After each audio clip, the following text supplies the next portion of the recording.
Yo, what is going on, guys? Welcome back to another video on my channel. Today we will be redrafting the first 5 overall picks in last year's draft. Hopefully you guys enjoy. So diving right into the video here, so redrafting the first 5 picks in the 2019 NBA draft. So just letting you guys know here before I do start saying my picks, I do want to let you guys know that this is only as of what we have seen this season. I'm not saying that Zion should have been picked number 2 overall or whatever. I'm just saying as of what we've seen this season. If, like, let's say if this is the only season that every single player in this year's draft are ever gonna play in their entire careers, this is the order that they should have been picked in. Not saying that in the future Zion might not have deserved being picked number 1 overall. So diving into here, the number 1 overall pick, obviously, as of the performance this year, was Ja Morant. Ja Morant obviously won Rookie of the Year, since he played unlike Zion, who was out for a lot of the season. He did play all games. And then his stats were 17.8 points per game, 3.9 rebounds per game, 7.3 assists per game, while shooting 47.7% from the field, 33.5% from three, 77.6% from the line, and 55 points with a true shooting percentage of 55.6%, while playing 31 minutes per game. Ja Morant was the second overall pick in the 2019 NBA draft. Had one of the best rookie performances for a point guard in NBA history. He is compared a lot to Russell Westbrook. I do think they are similar in the way that they both are very athletic players. And they also generally are like a slasher in general in the NBA. Obviously, Russ is probably as of now definitely stronger than Ja Morant, but in terms of height, also they're like the same. So yeah, he is like Russell Westbrook in many ways, and has the same weakness as Russell Westbrook, which is the three-pointer. Even though I think he might already have a better three than Russ right now. Since he's shooting 33.5% from three currently, and I do think there's a decent chance that I'm pretty sure that actually that he's going to keep on improving his three-point shot as time goes by. So I think his three-point shot will definitely be better than it is right now in the future.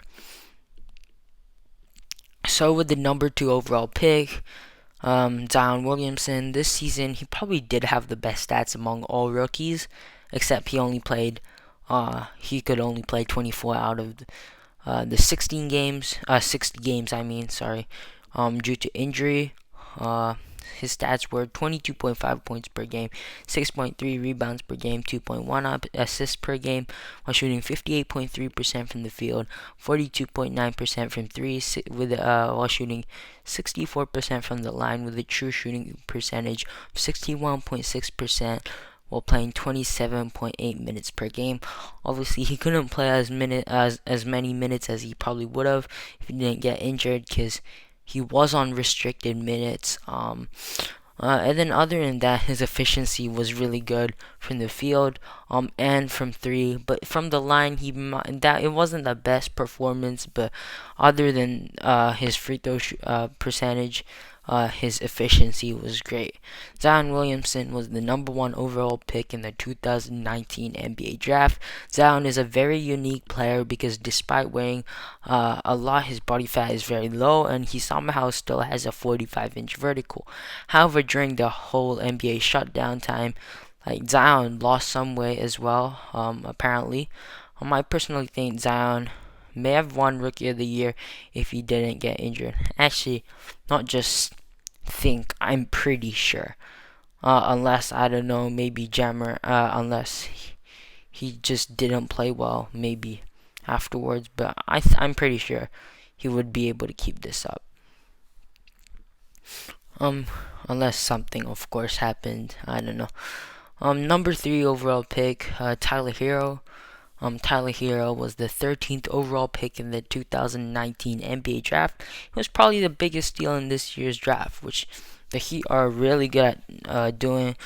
Um, his stats this season were 13.5 points per game, 4.1 rebounds per game, 2.2 assists per game, while shooting 42.8% from the field, 38.9% from 3, 87% from the line, with a true shooting percentage of 55% while playing 27.4 minutes per game. So basically, Tyler Herro, obviously, he got a lot of attention from that 37-point game, but even during the regular season, he was already putting up pretty good stats.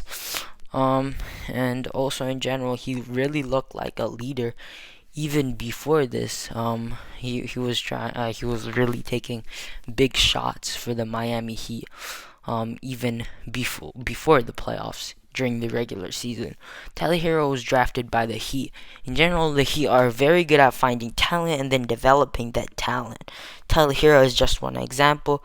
The Heat have gotten steals with undrafted players like Duncan Robinson and other players like Hassan Whiteside, who was drafted early on in the second round of the NBA draft. So Tyler Herro was a bit lucky. He was drafted by a team like this that can help him develop, and also a team that can really help him out in general. The team really fit in for him. He got a lot of attention when he scored 37 points in the playoffs as a 20-year-old. And obviously, when the only other person to do and accomplish that is Magic Johnson. Obviously, Magic Johnson is an all-time great. Your future is definitely looking bright. And then for the number 4 overall pick, Brandon Clarke. Brandon Clarke is another player that was drafted pretty late. Well, not extremely late, but for someone who played this well, was drafted pretty late. 21st overall in the 2019 NBA draft. However, he was still able to make it to the NBA All-Rookie First Team. His stats were 12.1 points per game, 5.9 rebounds per game, 1.4 assists per game, while shooting 61.8% from the field, 35.9% from 3, 75.9% from the line, with a true shooting percentage of 66.3% while playing 22.4 minutes per game. Brandon Clarke may not have gotten the most points, rebounds, and assists. However, he only did play 22.4 minutes per game.